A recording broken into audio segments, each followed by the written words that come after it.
life is too important to be taken seriously. Das Leben ist zu wichtig, um es ernst zu nehmen. Nach dieser Philosophie lebt mein heutiger Interviewgast Riccardo Vitalone. Und so viel mag ich dir schon jetzt verraten, er tut es mit so viel Lebensfreude, dass es ansteckend ist. Riccardo ist mein Nachbar hier in der Casa Verde Community in Santa Teresa, wo Andrea und ich im vergangenen Jahr einige Monate verbracht haben, immer mal wieder hier waren. Wir sind immer mal wieder gemeinsam am Swimmingpool gesessen. Ich habe ihn beobachtet, wie er vor unserem Apartment sitzt und Gitarre spielt, wie er mit anderen am Jammen ist und seine Musik mit so viel Herz und so viel Seele teilt. Und ich freue mich sehr, dass du Roaman, so Riccardos Künstlername, heute kennenlernen kannst, hier in der 88. Folge von 1000 First Steps, deinem Podcast für das Größte in dir. Mein Name ist Jakob Horvath und ich habe Riccardos Spirit und die Weisheit, die er mit seiner Musik transportiert, in vielen Gesprächen hier in Costa Rica kennen und spüren lernen dürfen und mir immer wieder gedacht, das ist einfach viel zu inspirierend, als dass ich es jetzt nicht mit dir in diesem Podcast teilen wollte. Riccardo wurde in Rom geboren, daher auch sein Künstlername Roaman, was für Roaming Roman steht, der wandernde Römer. Mit 19 Jahren ist Roaman zum ersten Mal eine Gitarre buchstäblich in die Hände gefallen. Er hat sich in die Musik verliebt und schreibt längst schon seine eigenen Songs. Für ihn bedeutet Musik unter anderem, einen Raum zu öffnen, in dem sich Menschen begegnen und miteinander das Leben feiern können. Diesen Raum habe ich hier in Santa Teresa bei Open-Mic-Sessions in Restaurants erlebt, bei Live-Shows von Riccardo und bei Sunset-Sessions am Strand. Wir sprechen im Interview über seinen früheren Job, der sich zwar leicht angefühlt hat und gut bezahlt war, ihn aber nicht erfüllt hat, und wie ihn dieser Weg hin zur Verwirklichung seines großen Traums geführt hat, von seiner Musik leben zu können. Er erzählt von den vielen Schwierigkeiten und Situationen, die er eigentlich anders geplant hatte, die er eigentlich gerne anders gehabt hätte und ja, von denen er sich dann doch nie von seinem Pfad abbringen hat lassen.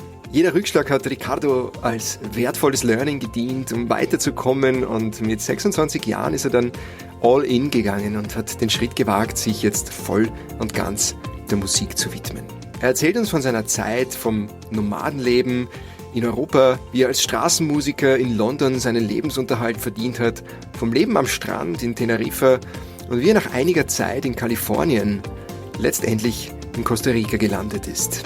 And it might not be forever all the time, but to know that this is possible in itself, yeah, once you try it and you realize I don't need much more, then I think happiness comes from simplifying a lot. Riccardo teilt seine Gedanken über das Vertrauen in den Fluss des Lebens, wie du dir die Realität deiner Träume erschaffen kannst, indem du ihr jeden Tag die Bedeutung gibst, die sich für dein Herz richtig anfühlt. Als besonderes Geschenk spielt er uns in dieser Episode einen seiner Songs vor, und rate mal, was der Titel ist. Stay Open to Life. Roamans Musik findest du unter anderem auf Spotify. Die Links dazu stelle ich dir natürlich in die Shownotes. Lass mir auf Instagram unter @jakob.horvath gerne deine Gedanken zu dieser Folge da und schreib mir, was du dir aus diesem Gespräch mitnimmst. Das würde mich sehr, sehr freuen. Wenn dich das Interview inspiriert, teile es doch auch mit deinen Freunden und Bekannten. Zum Beispiel als Instagram-Story, wo du auch Roaman Music und mich natürlich sehr gerne verlinken kannst. Und ich habe auch noch ein Gewinnspiel für euch. Wenn 1000 First Steps dein Leben auf irgendeine Art und Weise bereichert und in der Vergangenheit bereichert hat, dann schreib mir doch bitte eine 5-Sterne-Rezension auf iTunes und teile mit uns und mit allen anderen, die das lesen, was der Podcast in deinem Leben schon bewirkt hat. Das hilft uns sehr, den Podcast noch mehr Menschen zugänglich zu machen, ja, und diese Menschen zu inspirieren, das Größte in sich selbst zu entdecken und zu entfalten und mit der Welt zu teilen und in ihre Kraft zu kommen und das Leben ihrer Träume zu gestalten und zu erschaffen. Weil ich glaube, das ist das, was wir alle im Herzen so wirklich wollen. Freude am Leben haben und diese Freude mit anderen Menschen teilen. Dafür steht dieser Podcast, dafür gehe ich los mit meiner Arbeit, und du kannst mir so sehr dabei helfen, wenn du mir eine Rezension schreibst und diesen Podcast mit anderen Menschen teilst. Unter allen Rezensionen auf iTunes verlose ich eine One-on-One-Coaching-Session mit mir, in der wir uns voll und ganz einem Thema widmen, das dir gerade am Herzen liegt. Um teilzunehmen, poste einfach einen Screenshot von deiner Rezension auf Instagram, markiere mich @jakob.horvath oder alternativ dazu, falls du Instagram nicht verwendest, kannst du mir deine Rezension, den Screenshot davon gerne auch per Mail schicken an mail@jakobhorvath.com. Ich freue mich, von dir zu lesen, und jetzt ist es Zeit, das Mikrofon zu übergeben an Riccardo Vitalone. Lass uns gemeinsam eintauchen in sein abenteuerliches Leben und die wunderbaren Erfahrungen, die ihm seine Lebensphilosophie geschenkt hat. Ich wünsche dir viel Freude mit dem Interview.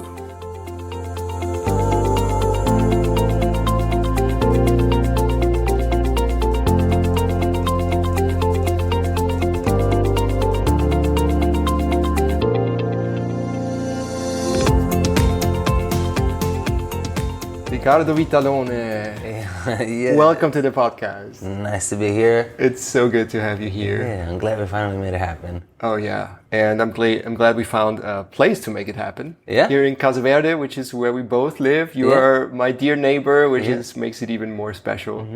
It's such a beauty to be around you. I feel, there is so much lightheartedness I feel in the way you are, in the way you talk, in your music. You're a musician. Yeah.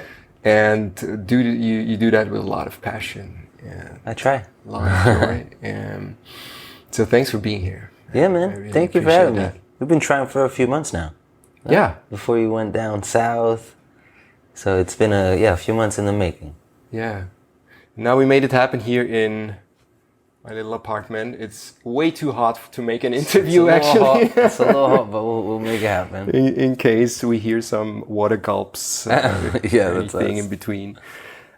Ricardo, your music, maybe we start with that, because I feel this is a very big part of you, big part of your being, and a big part of you expressing yourself. What does that music mean to you in your life? We started with the easy questions. Starting with the very easy questions. What does music mean to me in my life? In one way, music has become everything. Because that's like from in the morning when I wake up until the evening. If I'm not organizing a show, I'm writing a song. And if I'm not writing, I'm thinking about it. And if I'm not thinking about it, I'm listening to something. So music has become everything, and the more I fully devote myself to it with fearlessness, like diving in and remembering to have fun with it, then the more it connects me to the right people at the right time, the more, songs keep coming through that are as much an expression of how I feel as they are a reminder for someone else, because we're all going through the same stuff. So the more honest I can be about what I'm going through and how I feel, hopefully someone else will resonate with it, and then the music can be uplifting or comforting or encouraging or inspiring for other people. And then we meet in that space where it's just us. And so once I started making music and I saw the power that it had on me first and then on others to create this beautiful ripples of change and moments of community, then there wasn't really anything else to do but keep doing that. Wow. Good answer for a very easy question. Thanks. How did it all start? I mean, reading your bio on your website and also in our conversations, the things you share, you've started quite late with it, right? How did you even get in touch with your guitar? Yeah, I started when I was 19 and a half. I had always been intrigued by guitars, as I think most people are. When you see someone playing guitar, it's always, there's something magical about it. Very attractive. Something very attractive. Yeah. And I had two friends growing up, like middle school and high school, that were guitarists and musicians. So I was around it a little bit. But I always played basketball since I was 3 or 4. Basketball was my passion. And then it happened kind of by chance where I I knew I didn't want to go to university. I tried one university for 1 semester in Italy and dropped out almost immediately. And then I had a summer where I was completely free and I didn't know what I was doing. I think it was summer 2008, May 2008. How old were you? Yeah, 19, I think 19 and a half. I was going to be 20 in December. And because I had all the time, I called my friend Nicolo, and I said, in Rome, and I said, do you have a guitar? He goes, I might try and see what happens. And then he gave me this old classical guitar that I think it had like holes in it. It was like one of those really cheap, had been stored away, like dusty. And I just started. And then as soon as I got 2 or 3 chords down, and you get the sense of like, oh, I think I'm playing guitar now. Then I became kind of obsessed. Like as I was obsessed with basketball before, then it was all about music. And then I kind of kept doing it for myself because I enjoyed it. I had no dreams of like being a musician, or I just enjoyed doing it on my own.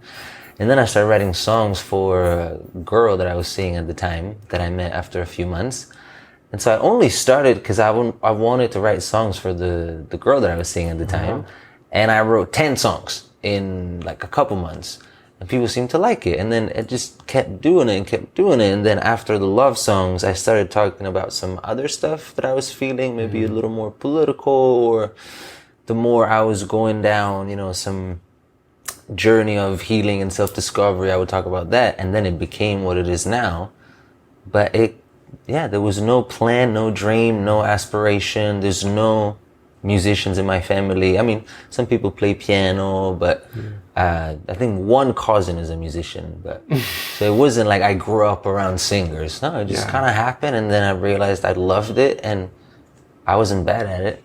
And that is something one can really feel, at least I can, and many others who join you at the open mics, who join you at different events here in Santa Teresa. There is so much, I feel so much joy coming from you when you play. You know, the songs you play, the way you I don't know, the way you hold your guitar even. I don't know, it's special. I really enjoy that. So how did that even evolve? Like, you were back in Rome, you're from Italy, so Rome was your hometown. And then what? Then you had your guitar and you were writing your love songs, and you discovered some gift in yourself, some talent and some passion. Yeah, I was, so 2008 when I started until 2012, I was in Italy. Let me put this. And maybe I played like an open mic or like a talent show at my university. I was jamming with my friends. But then, again, the more I did it, the more I loved it. And there wasn't anything else that I wanted to do. Meaning like, oh, I really want to be a doctor or an architect, or there wasn't a clear path. And music was connecting me with people. And I learned on YouTube. So I would watch videos of musicians, and every now and then I would stumble on these videos of like them on tour or like behind the scenes, and it just looks so fun and so free. And I worked for a year in in Rome after I graduated from university. I went to an American university in Rome. They offered me an internship. I worked there for a year. I was doing good money. It was easy, but I was not fulfilled at all. And so I said, let me go to London and see what happens if I try to devote myself to music even a little bit, because I wasn't doing much in Rome because I was working another job. So it was kind of like one of those moments of, I'm going to quit my job and take my 300 euros and go to London, because I have one friend who said he has a couch for me. And that's how it started. And London, because London is the capital, if you want to make it as a singer-songwriter in Europe. In Europe, the only place was London that I knew of. And so my friend said, yeah, come, a friend from university. And I went, and I had a minor panic attack on the first day. I moved to London on April 3rd, 2013. On April 4th, I woke up and it was snowing. And I realized I don't know anybody. I don't have even enough money. Nobody knows I'm here. Like, I don't know what I'm doing. And I just panicked. And then I just stayed, and I started walking around, talking to people. I met street performers, because busking, what it's called there, or street performing, is huge in London. One of my first friends, who's now still a really good friend, Naomi, she was busking in Camden Town. I was like, wow, she's really good. So it's almost as if there was this breadcrumb of, no, what do you call it? Like when you leave like a thing. Yeah, breadcrumbs, where you follow the breadcrumbs. And It's almost as if I was following all these little breadcrumbs, and then this friend, I started busking because I saw her busking. I did it a couple times in Rome, but I had no amp or speaker. I was just trying to... So busking is you just literally show up at a place, put up your amp, your guitar, start playing, and whoever comes along puts money in your guitar. Camden Town in London is a very popular place. Lots of tourists, lots of hippies and punks, and so it was a perfect spot to play. And at first, I didn't even have a amplification. So I would like really strumming on my strings, and sometimes my fingers would bleed, and I would have no voice because I was shouting. But through street performing and busking, it became my school. Partially because of necessity, because it was the only job I had for a while. Partially because I could see how much I was improving my singing skills, playing skills, performing skills, like knowing how to capture the audience. Because we're in the street. Yeah. No one owes you anything. If they don't like what you're doing, they'll pass you and they'll ignore you. So then when someone does look at you, it's like, oh wait, that works. Or that thing. So again, very gradually, I told my parents when I went to London, I'm just going to go for the summer and see what happens. And then I stayed there for 3 years.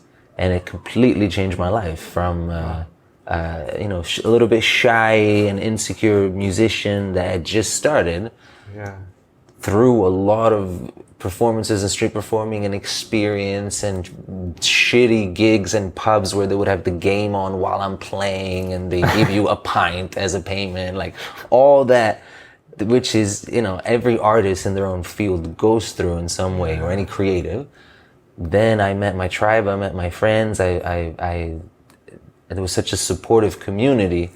And then I knew I had to keep doing it because, what else am I going to do? Nothing makes me this happy, and nothing has such a positive impact out of the things that I can do. Yes. And then it just, became... So you were literally following the joy, following the bliss. You felt it, and you just kept going, didn't know where to go, what to do, but you knew this is your thing. So I didn't even have, I'm going to change the world with my music. No, I literally just kept playing because I enjoyed it. And then I met Sam Garrett, my dear friend, and other friends, and they were all kind of on the same boat. Then it became like, hey, I feel this, and I started talking about all these other things. And for the first time, coming from Rome, my friends were saying, hey, yeah, I feel that too. Because for a long time in Rome and in Italy, I felt a bit like not fully maybe understood or a bit out of place. And then meeting, the community made all the difference because people were so supportive. They would come to these little open mics where we could maybe sit like 30 people, and people just kept coming, and it grew, and then we put together a collective with some friends, and we started doing bigger shows, but truly was following the joy and seeing what can I do with my talents that is more than me making money. And I was also very lucky to be around many musicians that I was very inspired by. And so you see the potential, it's more than a gig, it's bringing people together. It's more than a song, it's reminding someone that they're not alone. There's so much more. It kind of just happened. It's opening up a space of possibilities, I can imagine, right? You see what is possible through the inspiration of other people. Right. And that holds true for so many different endeavors, right? Not just for music, but if you have your tribe, if you connect to the right people, and they really kind of pull you into a certain direction. Yeah, you could be anything. You could be a chef, a painter, whatever your thing is, to be seen and appreciated and acknowledged.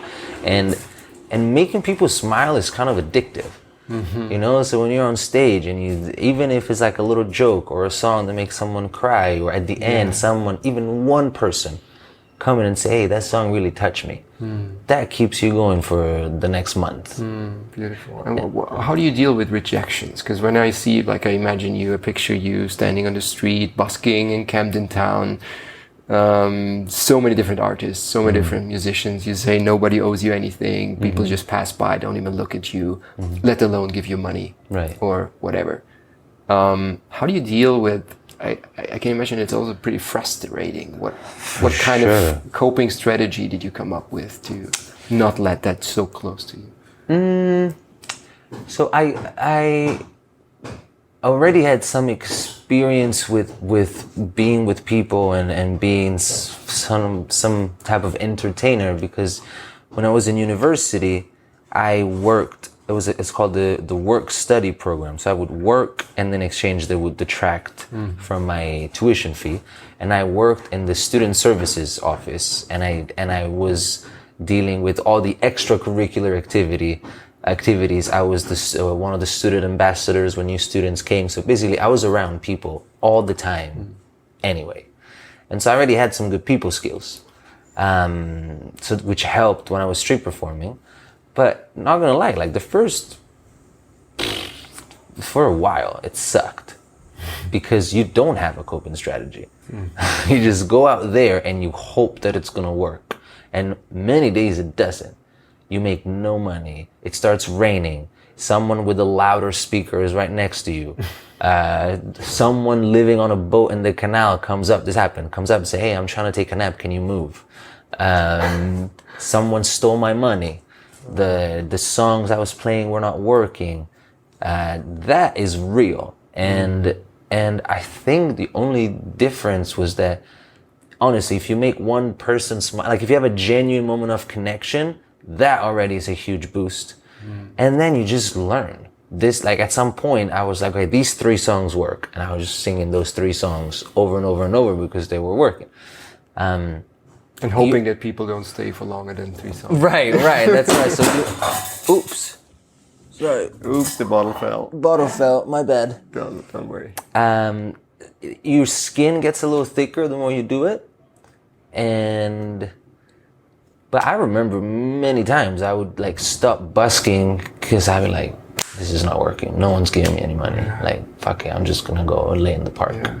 Like I remember really clearly that sense of maybe this is not working, but that's why whatever it is that you do, creative person, like you have to choose someone that you're truly passionate about, because you will have so much of disappointment, rejection, doubts, fears. And if you're not like really, if you don't love it, it's so easy to just, I know many people that were like, it's not for me, I'm moving back home. I'm still going to do it on the side, which is completely fair.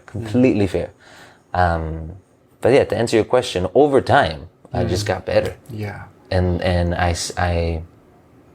skin gets a little thicker, and then you start doing it with friends, maybe, you know? So even if it doesn't go as you wish, you can just have a laugh and go get a beer, and it's not that bad. When was the point in your life when you decided you want to go all in with music? You want to make this your main profession. You want to live off of that actually and not do anything else. It was, I don't know if it was winter of 2014 or beginning of 2015 when I was in Tenerife in the Canary Islands in Europe.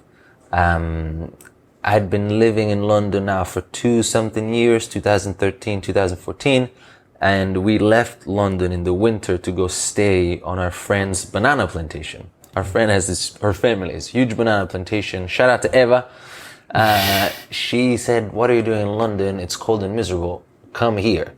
So me and my friend Georgia and my partner at the time, Gabby, went to Tenerife, fell in love and told everybody in London, like, you should come here. And over a period of 4 months, the first time, 27 people came. At some point, there was 16 of us living in a 2-bedroom apartment with just mattresses everywhere because everybody was there. And seeing a possibility of how joyful life can be with community and music every day. And that time, it was a very special time because many songs came. I wrote a whole EP in Tenerife. Many of my favorite songs came from that place. And it was just a sense of, I think I can do it. Like, I think I can actually do it. And then that was, I think beginning of 2015 when I said, let's see what happens if I go all in.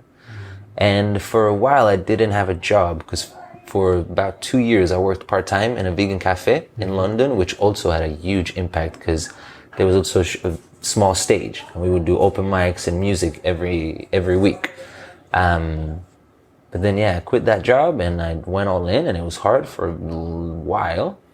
And I still would occasionally work a part-time job depending on where I am. If I'm in a big city and I need to make a little more, I have nothing against doing a little something on the side. But I think beginning of 2015, I was already doing it, but not all in. I was still kind of holding on to the shore, you know? So you were 26 by that time, if I calculated that video, 33 now, 7 years ago? Yeah. 26. I trust your math, yeah. Yeah, I trust it too. I think 25, 26 is when I was like, let's do it. And but I was lucky because I felt like I wasn't alone. I had a whole tribe, and we were doing it together, and it made sense. Like, hey, let's just see what happens if we keep doing it, because the shows are going well, the songs keep coming, people seem to enjoy what we do, we love it. It was the most obvious, next step. Yeah. And it's a good story too, like having, how many, 27 people living in a 2-bedroom apartment. I picture mats all over the place, and the very simple life. Yeah. But you had the two most important things in your life, right? That's community and that's music. Yeah, completely. If I'm not mistaken. Completely. I think those are it's the very basics of your life. Yeah. And I remember the first time we went to Tenerife, because we went back the next year. For a while in the beginning, we are really in awe of this life. But I remember that I kept saying, when we go back to real life in London, blah, blah, blah, blah, blah. And then I kept saying it. And then one day I thought, wait, why is London real life? Because this feels pretty real too. It's unusual, and we're not used to life being, we're not used to be, and this is really sad, but generally speaking, to just be happy. There needs to be something, and then experiencing wow, this is really peaceful, really joyful, really simple. I don't need much. I need community, good food, nature, and music. I think, and some sort of shelter. So then it changed in my mind. London is not more real life than if I choose to live on a beach for a while, and then it realized it's a choice. I don't have to follow what I think is the path because everybody's doing it that way. And that started a really beautiful journey of trying all the alternative ways of living, which eventually led me here.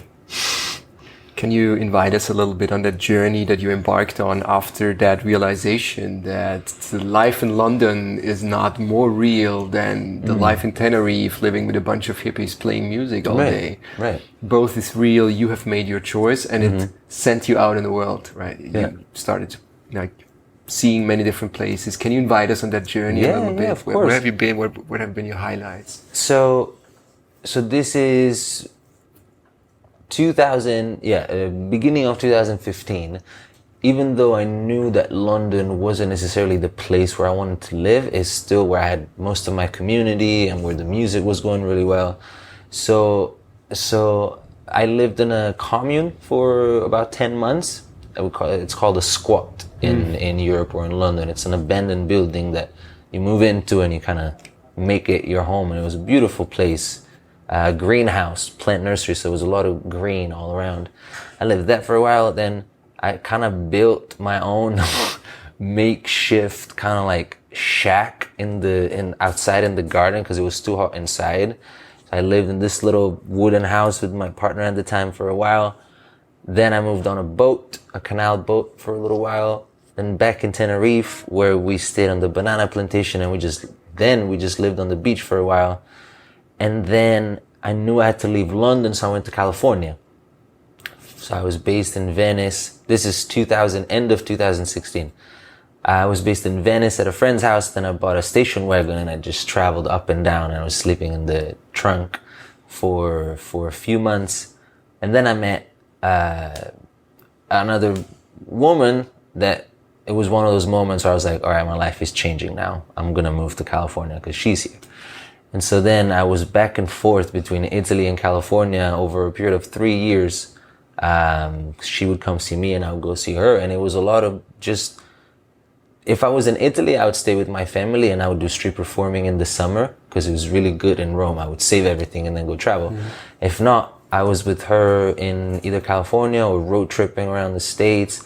Between 2015 2014 and 2020, when the lockdowns happened, the longest period I spent sleeping in the same bed was, I think, 5 or 6 months.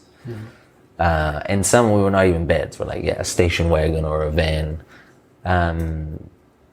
So there was this kind of nomadic life, which was incredible and also very challenging, because to feel like you don't have roots is not always easy. Right, I can relate. You lose a lot of things.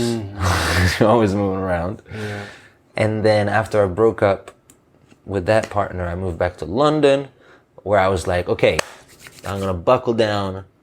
This is it. Let's try again.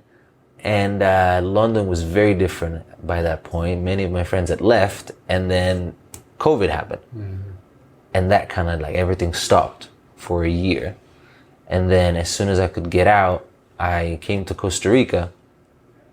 And then, other things happened, but long story short, then I ended up here, and now this feels like a good place to make a home, or at least a home base. At least a home base. Is that the first time you feel at home in a very long time? I felt at home in London, not as far as, because I didn't have my own space, but I felt at home with the people. I had that sense of at least belonging. And then I felt it again in California. But it was really hard because I was desperate to move to California, partially because of my relationship and partially because I just loved it. And everybody was like, yo, your music, your vibe in California would be amazing. And I tried to start the process to live there, and just doors kept just being slammed in my face. It was just so hard because either I didn't have enough credentials for an artist visa, or maybe with my partner at the time, we were down or we thought about potentially getting married so that we could be together, because we had been already together for almost 3 years.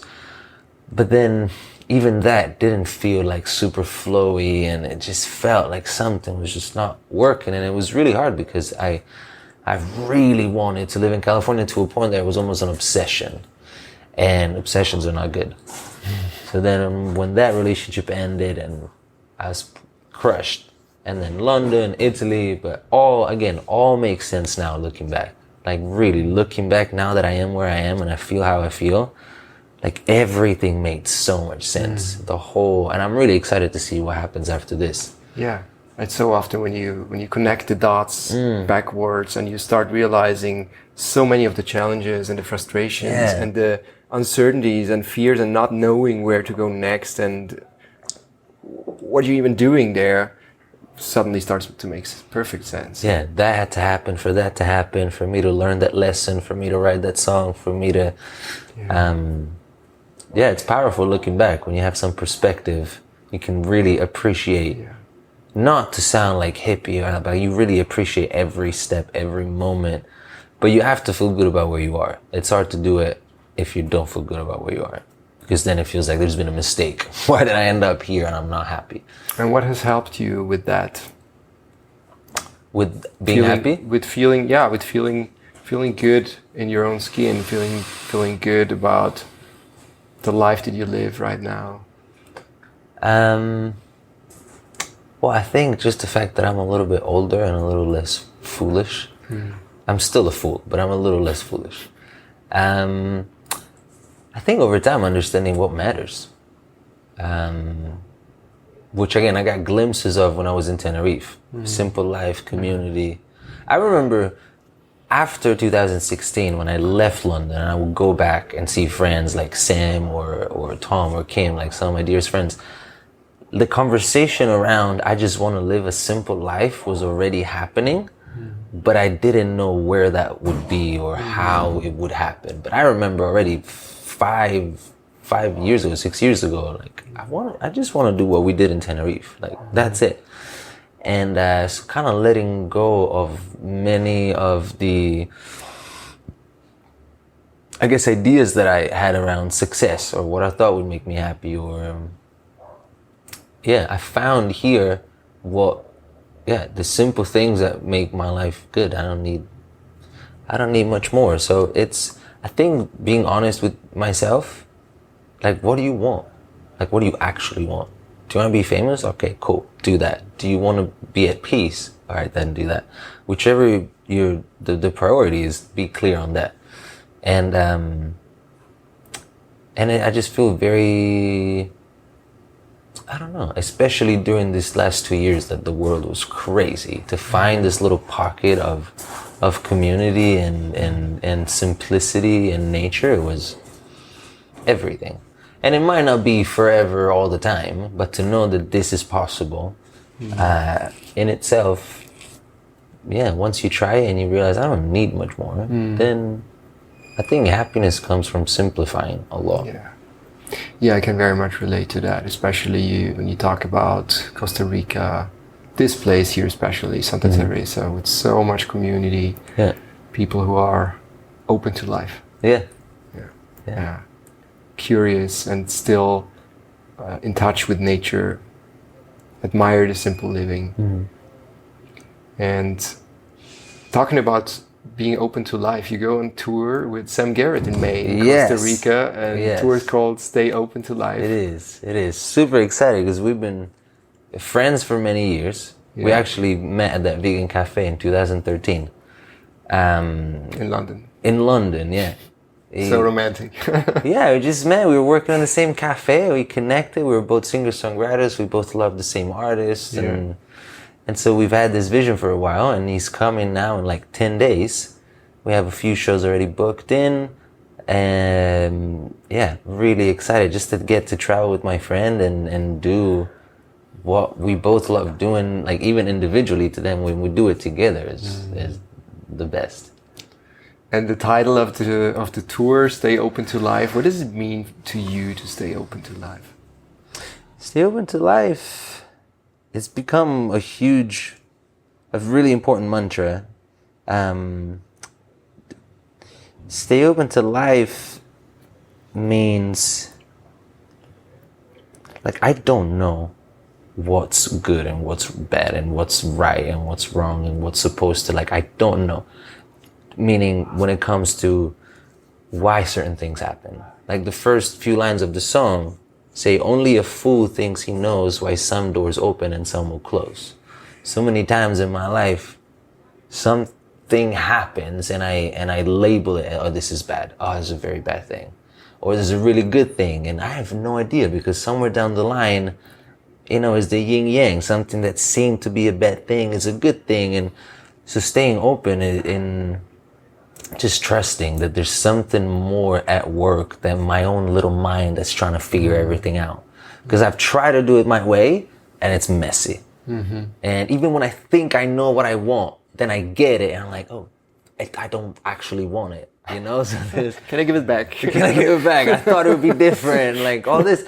So stay open to life has become this practice of just flowing with life with an open heart and trust that we're not just like lost in a stormy sea. There is some magic at work. There is, if you tune into it, like it's always present, but the moment you kind of tune into that, call it whatever you want, then things unfold and things happen. And even if something quote unquote bad seemed to happen, if you can take a step back and put it in context and trusting, like, if I think of every time in my life that I felt like this is the end, or this is the worst thing that could happen, I'll never recover, I was fine every time.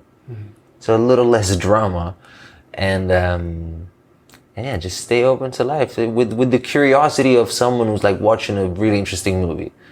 Like, I wonder what happens next. And you kind of, who you are, and you do what you're doing, and you know what you're bringing and your service and whatever it is, but then you kind of let go. Because like, as much as we like to think, I don't think we're in the driver's seat. I don't want to be in the driver's seat.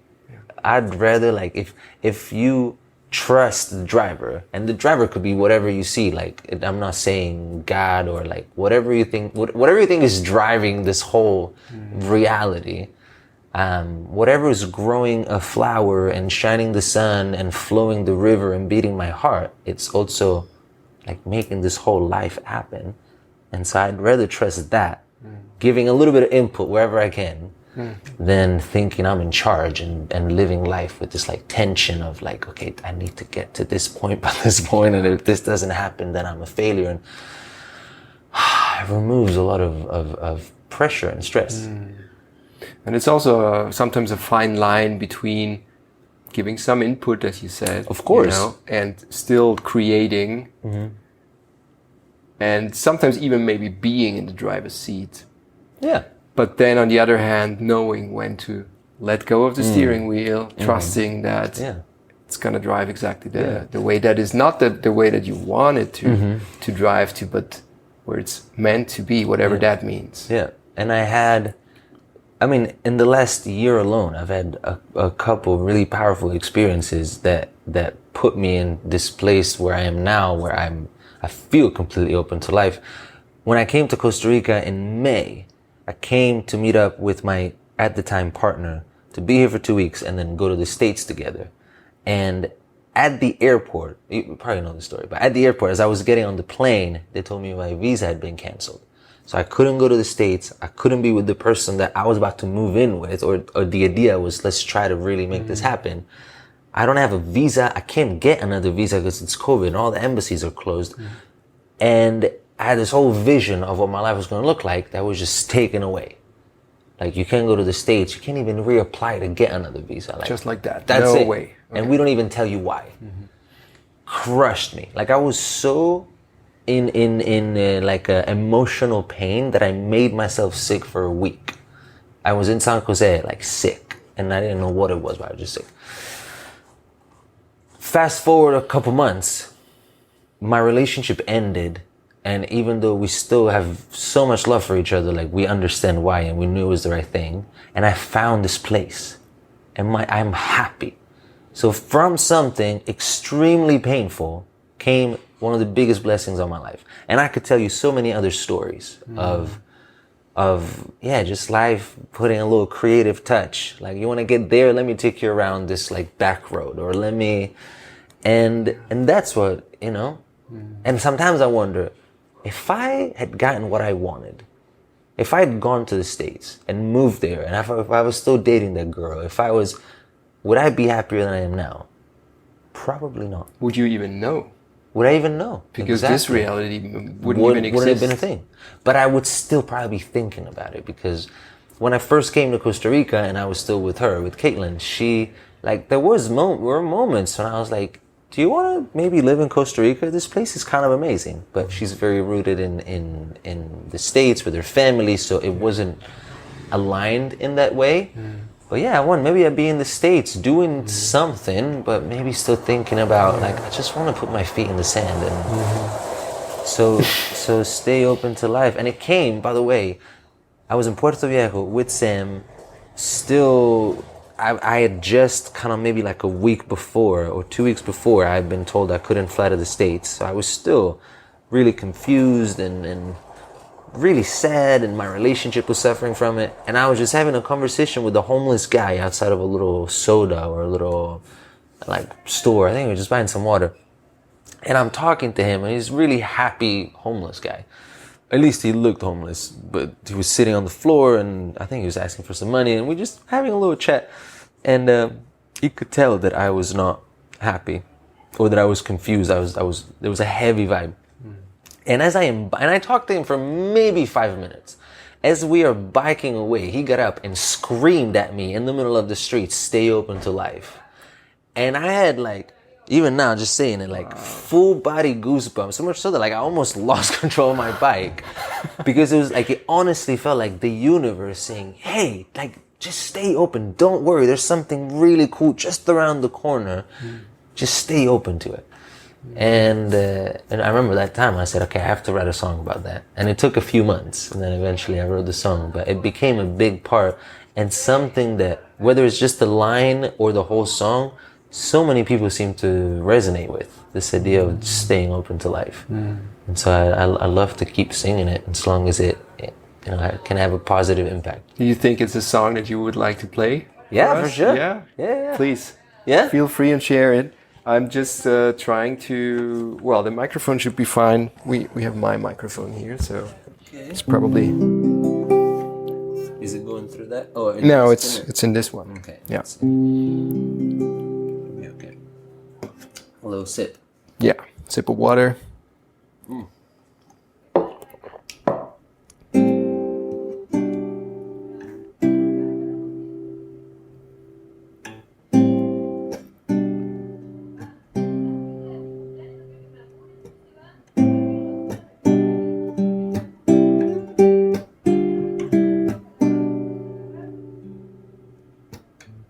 Only a fool thinks he knows why some doors open and some will close. Well, sometimes it dies and sometimes it grows, and like a river it flows. So allow, embrace, give thanks for it all.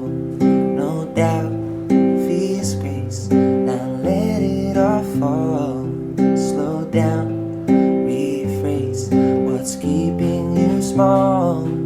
Breathe out, be brave, answer the call. Stay open to life. Stay open to life. Stay open to life. Stay open to life.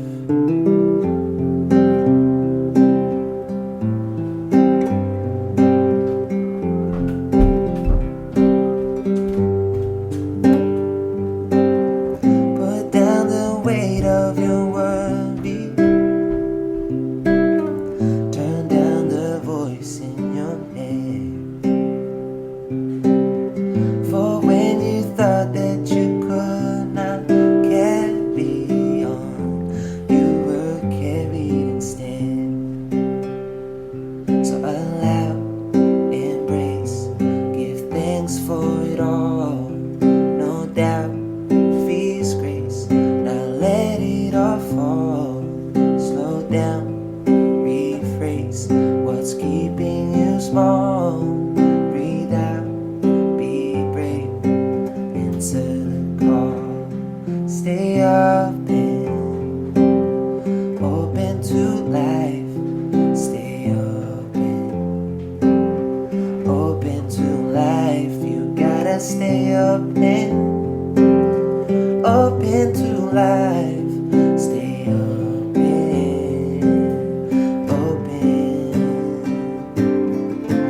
When the road isn't clear, know the answer is near. There is magic at work. You got nothing to fear. You got nothing to fear. I will stay open and let some hope in. I trust in life and give thanks. I give thanks. I will stay open and let some hope in. I trust in life and give thanks. I give thanks. I give thanks for what it brings. I give thanks for what it takes. Winter, summer, fall and spring. It don't matter. I give praise. Yes, I give praise for brand new chapters. Praises for the old. Now I live in love and laughter, watching my days unfold. Watching my days unfold.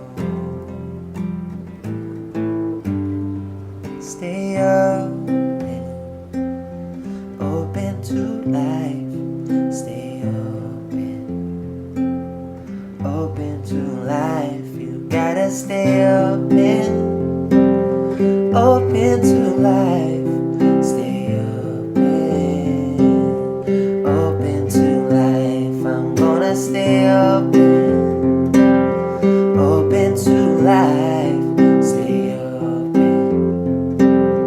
open to life. I'm gonna stay open to life. Stay open to life.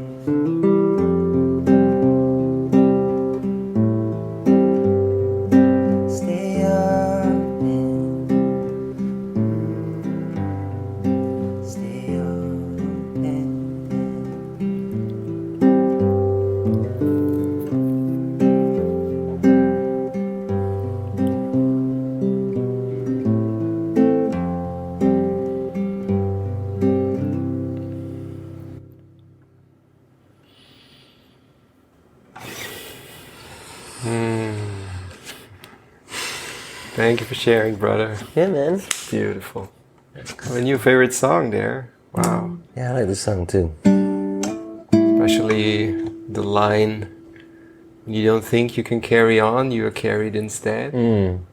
Yeah. So often we feel like, oh my God, I can't stand this anymore. I can't carry on. Yeah. So full of doubt, so full of fear and heaviness. And suddenly when you give and then you open up, like you give your trust to that greater picture unfolding, you realize you are carried all the way. There's no need to worry. Yeah. There was a quote. I don't remember if it was Einstein or someone else, but they said, you have to decide if you think you believe in a benevolent universe or in a malevolent universe. And whether or not the universe can be either or. So a universe that actually serves you well and everything happens in your favor. Yeah. Or it's the opposite. Or a bad universe that's just messing with you and, you drop your keys in the thing just because. Whether or not the universe can be good or bad, benevolent or malevolent, whatever you decide is the reality that you'll experience. And I've been reading some books recently where it's almost scary to realize how much responsibility we have in the creation of our experience of reality. Because stuff will happen outside. To an extent, we can't stop reality from happening. But then how I see it, how I experience it, and as you're saying, the moment you trust, the moment you allow yourself to be like, hey, I don't know, or I can't do it, or whatever it is, then you see that you are carried. And there's one of the books I read recently, it says we should spend more time we should spend more time like a man floating, being carried by a river. This idea that what happens if you let go for a little bit? And again, you still put the input, like you still have to go to work. Or you still have to keep your head above the water. still have to keep your head above water. Like a great meditation teacher called Jack Kornfield, he said, after you get enlightened, you still have to do your laundry. Like you still, Yeah. But at least this sense of I am not alone, a little me in a giant universe with no idea and no control, because living like that is exhausting. Yeah. And so almost as an experiment, stay open to life, see what happens. It's beautiful. Now I also know how I will call the podcast episode. Now I have the title. I didn't know before, but easy. During COVID and in the past 2 years, your Instagram account kind of exploded because many of your videos went viral. You started to record some songs. You called them the COVID-9 tunes. COVID-9 tunes, yes. And you recently also released an EP called I Won't Comply, which is very highly recommended to listen to, by the way. So all your music is on Spotify. Oh, some of your music. 4 albums are on Spotify, Apple Music, all of that, and then 1 acoustic album is only on Bandcamp, but I will share it soon. Roamanmusic.com, and I'll definitely put the music and the links in the show notes. But where I wanted to go with this was actually that many of your videos went viral because what you just shared, this ease that you approach life with, this flowy, be the man that flows down in the river. I think that was exactly what so many people needed to hear in times of in times of struggle, in times of uncertainty, in times of losing control of very essential aspects of their lives. Fully. And then there is this dude in Costa Rica and spreading so much happy vibes and inspiring people to actually look at it in a different way. And I know it's easier to do that in Costa Rica than in some, European city where you have lockdowns in winter and everything. But I still believe that this choice that you just talked about, how you create your experience of your everyday reality, that is up to each and every one of us, no matter where we are or with whom we are. Completely. And funny enough, the first 4 COVID-9 tunes that went viral, I was still in Italy. I was still locked down, living on my own, and then when I came here, the last 3 videos. But I grew up with a poster hanging in my parents' bathroom or in their house in Rome, and it's a photo of an elephant under a waterfall. I think it's a real photo. It just looks like an elephant kind of sitting under this waterfall, and it looks like the elephant is smiling, whatever. And I believe it's a quote by Oscar Wilde, and it says, "Life is too important to be taken seriously." And I grew up with that for many years. So I think it's like deeply instilled in somewhere in my brain. But fully, it's been actually a really good exercise for my ego of musician, because, and I'll tell you what the exercise was, but when I started releasing those songs, the most common message that I received, and I think I received thousands, because 7 videos went viral, were people saying, "Thank you for bringing some lightheartedness to something that's just been heavy on so many of us," or "Thank you for making me laugh," or even just "Thank you for helping me realize there are so many people that feel the same way, and so it doesn't feel as heavy." And the good exercise has been that after these songs went viral, and many people asked me to record them as an EP so that they could be on Spotify and blah, blah, blah, I recorded them and I put them on. By now, because I'm censored and shadow banned and all this stuff on social media, a fraction of the people that asked me about it is seeing or knows that the EP is out. So the musician that wants to be seen and celebrated is thinking, "Oh shit, like I did this whole thing and now no one is seeing it." And then the other part of me that is just singing because that's what I do, thinks those songs came out when they were needed the most. And they went viral on this platform because that's what needed to happen, because that's how most people find you. It doesn't matter if people listen to it now. And so part of me also thinks, like, I also don't want to sing about, like, part of me wants to leave it behind. It happened. Hopefully we can all forget about it. So to know that there's a creation, sometimes creations come, as you say, at a specific moment to play a specific role, but then I can let it go because it's not about me. It's about hopefully this thing that came through me can make someone else's day a little bit better.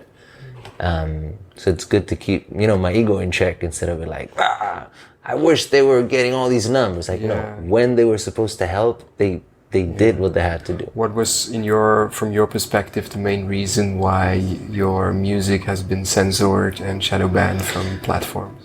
Well, I mean, Facebook and Instagram, which is Facebook, they have, put in place really strict guidelines. Basically, they said, this is the truth. And everything that it's not perfectly aligned, it's misinformation. And I've been super vocal about how I feel from the beginning. And so that, and also probably the seeing how much traffic there was around my page. I don't know exactly, but one day I woke up and most of my posts and videos had that little thing at the bottom, like COVID-19 information, make sure you click here. So just being under that radar is not good, because they don't want people to hear any other version of. You were a threat to their version of the truth. Right. Yeah. Right. And so on one hand, it's very flattering that they would see me as a threat, and on the other is a bummer because, now I'm going on tour, and there's a lot of people that probably won't see that because my content is not being shared with my audience. But at the same time, it doesn't matter. And I'm pretty sure that all the places you'll go to with Sam will be packed. I have no doubt about that. I'm sure it'll be fine because we're doing what we can to put it together, organize it, promote it. There's such an amazing community here, so even just word of mouth is going to be, I'm sure, it's going to be fine. That's so cool. Riccardo, we could go on like this for hours, I feel, But what would be one of the main messages, or maybe the most important message, if there is such, that you want to deliver with your music, that you want to bring forth to people, that you want to inspire human beings with?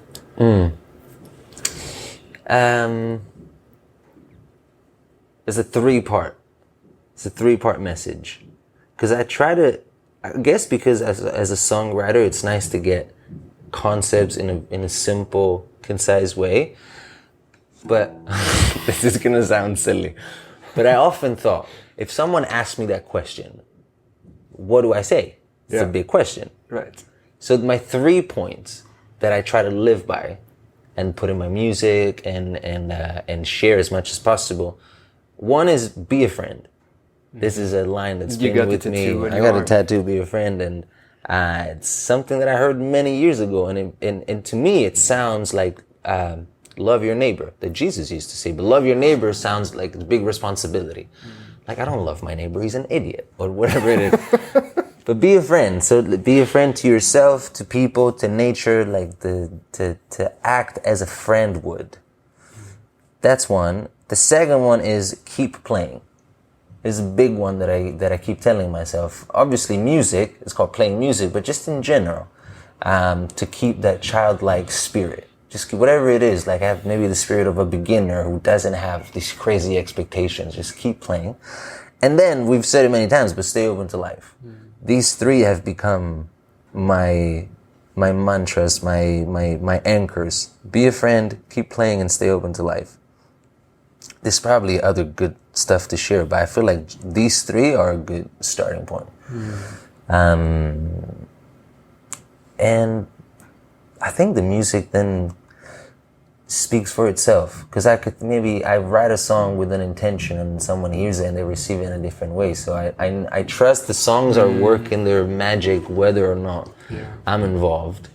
But as far as the message that, oops, sorry, I touched the microphone. There's a story of someone who goes to Gandhi. Gandhi's on a train, and they asked Gandhi, "What's your message? What's your, like, so that I can bring it to my people?" Or like, "What's your?" And Gandhi scribbled on a piece of paper and handed it as the train was leaving, and the piece of paper said, "My life is my message." So I could sing all day about be a friend, but if I'm not being a friend to myself and others, it's pointless. And I struggled in the past where I wasn't feeling very loving or open or happy. And I was like, how can I go out and sing be a friend or stay open to life if I'm like not friendly and not open? Practice what you preach. Exactly.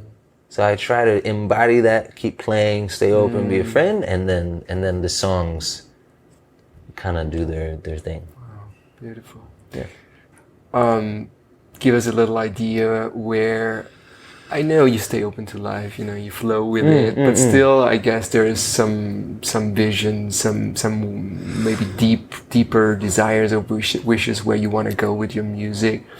Right now, you can live off of it, right? It's you're performing in different places, events. You go on tour. You have your Patreon account. By the way, if somebody wants to support your music, you have your Patreon account on your website. For sure. But is there anything you want to accomplish with your music in the future, or do you just flow with it and see what happens? I mean, the vision is just for the music to be heard by as many people as possible. Yeah. But truly, I don't know if it's just a moment or if it's just something that I've lost. I don't know. I don't think I have goals. There's tension when there's goals. And I'm not saying goals are bad. I'm saying right now, like, I know I'm going on tour, and I know that this summer I'm going to Europe to see my family, and potentially I can do another tour in Portugal. And I know that I'm, inshallah, coming back to Costa Rica and building a life here. But as far as like goals or missions or it seems to me the best thing I can do is just to keep playing. And so I don't know. I really don't know. I know that I have 2 albums to record. I know that I have songs people want to on Spotify. I know that I want to do videos. Like there's a lot of these little projects, but I am more focused on the short term. And because if this is gonna grow into a beautiful plant with lots of flowers and fruit, is because I'm watering it today. And so I'm just trying to do that and not worry too much about what happens. Riccardo, thank you so much for this very inspiring conversation. Thanks, man. Thank you for sharing your beautiful music. Thank you for being you, brother. Thank you for having me. Appreciate it. It's been a pleasure. Good questions, too. Thank you very much.